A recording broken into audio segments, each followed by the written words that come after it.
What is going on, guys? Craig1287 here, bringing you some Survarium gameplay. I believe that is how it is pronounced. This is a game that is not released yet. What you're seeing here is the 24-hour open beta that they did. The game is still in closed beta except for this 24-hour day, and this was to get them prepped and ready for their more lengthy open beta that would be coming out later, and I hope to get some more gameplay and some time played with it when it does go into its lengthier open beta. This is a game that is by the guys that brought you the STALKER series, which for me is one of my favorite series, definitely one of my favorite first-person shooters that I have ever played. STALKER, Shadow of Chernobyl, Clear Sky, and Call of Pripyat. And Shadow of Chernobyl, for me, is widely considered to be one of the best shooters and best games of all time, with its atmosphere, its mechanics, and the story is actually really, really cool. Based on a old movie by what's that guy's name? I haven't seen that movie in so long. Very messed up and thought-provoking movie, but I didn't really understand it as a kid, and I rewatched it fairly recently. And it's still a trippy movie that you won't understand. But yeah, so this the guys branched off, and they didn't have the rights to STALKER anymore, so they made Survarium, and it's going to be a free-to-play first-person shooter. And it's gonna be a open game like the STALKER games have been. However, that mode, the free roam mode, has not been added to the closed or this open beta yet. What they have are these match things where they're kind of like, I guess you could say, an instance, and it's just a team, fairly decent size. I checked the score a few times. You can see how many people are on at a time, and you can see the large map. And, well, basically, it's very different from what STALKER is. The look of it, the atmosphere is very similar. And actually, that round that you just saw was my very first round of this game. Had absolutely no clue what I was doing. And what you're seeing now is one of my last games that I had. I've unlocked a couple weapons and some armor and things like that, and I'm using a new gun, and I go on a pretty decent kill spree, and I actually run out of ammo. And that's something that happens a lot. One of the things in STALKER was it was a survival-y kind of shooter. You had to, you had your inventory that you had to manage your weight, that you could carry in your backpack. You had to balance, do you want this many guns?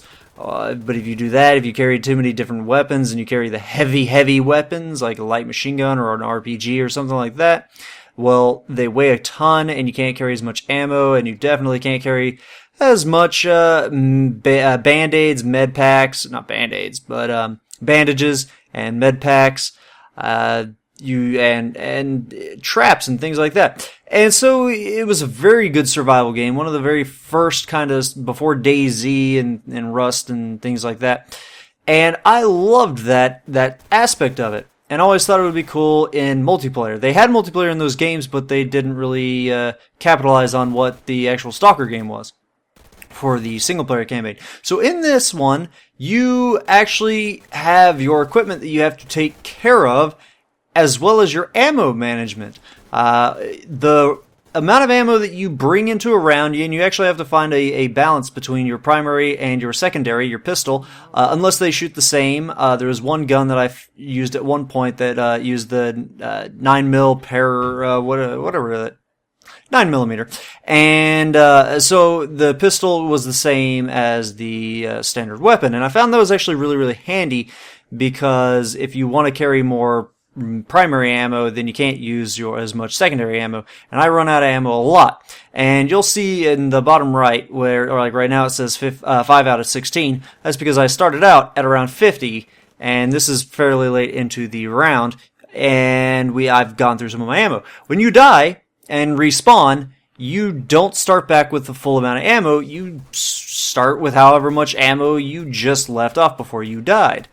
And that adds a very interesting aspect to the game. and man, the hip fire in this game is horrendous. And oh, I should also note all the servers for this open beta are in Russia. So what you're seeing right here is, well, this is actually me speeding up, but yeah, everything that you're going to be seeing here is with me connecting to Russian servers. The lag was horrendous, and that definitely did not add to the enjoyment, but this game is just so tense. So yeah, you've got your ammo that you have to manage from during the round, and then after a round, you have to purchase more ammo or pull it from your stash that you've already purchased to resupply your backpack when you go into a round. It'll be interesting, especially to see how this plays out once the game is more in the free roam setting, and there's just constant fights that can happen with multiple people. Here now I'm using the two-shot shotgun. I found this thing was just so good on a lot of the maps if you can pick your fights and make sure that you're always going to be in close quarters. Just the tensity of having a shotgun that only shoots twice.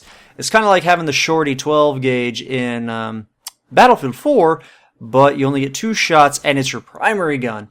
And here I just get real lucky that this guy didn't kill me. And you guys have probably seen in a lot of this footage that I keep picking up these little things. What these are radios, and that's the whole objective in this mode. The only mode that, as far as I know, that was available in this beta. And basically there's a little bunch of radios scattered about. You gotta grab them and take them to your box, and people can steal your own, and you can steal your enemies. Or you can keep going to find some new ones. And whoever has the most at the end of the time limit wins. I don't really think there's a way to end it earlier. If you get all of them, that might end it instantly. In fact, I think I did end one of the rounds like that. By grabbing every single one that was on the map and stealing the opponent's last one. But guys, I really would like to get another video up on this because I have incredibly mixed opinions on this game. Some of the weapon sway was a little extreme. It felt like they were trying way too hard to make the game challenging, but it eventually did grow on me. I really got a grasp of things. But yeah, the Stalker series, like I said, is one of my favorites of all time, so I had incredibly high hopes. The graphics for this were somewhat of a letdown, but again, they grew on me. They really added a sense of just desperate and just loneliness and horribleness, and it's supposed to be. The setting is a horrible, brutal, just radioactively destroyed area, and the visuals actually really did kind of grow on me, even though on a technical level they should not have. So, guys, I hope you have enjoyed this gameplay. I'm sure you have absolutely no clue what's going on. I still don't even know what's going on in this game, but hopefully I will be able to get some more gameplay up for this game as I get just I should not have survived here. But, yeah, hope you guys enjoyed the gameplay. Have a good one. Anticipation. Ta-ta.